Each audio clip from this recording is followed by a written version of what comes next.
et sinust peetakse lugu. Kes tahab raamatuid lugeda? Kas soovid, et sinu sõna maksaks midagi?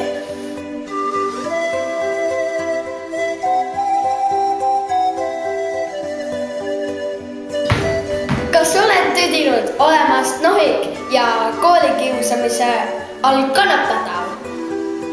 Siin on sulle lahendus. Šokolaad kõva.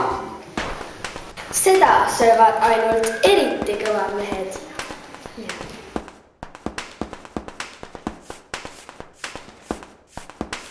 Pärast selle šokolaadi söömist ei ole mul üks kõps kahte panna. Tänan šokolaad kõva. Tänan šokolaad kõva. See mõjub isegi lemmikloomadele, et tänan šokolaad kõva. Pärast selle šokolaadi söömist teeb mees kõik tööd ära. Tänan šokolaad kõva. Aga see pole veel kõik. Kui helistad kohe, saad kaasa super tugevad proteesid. Tänan šokolaad kõva.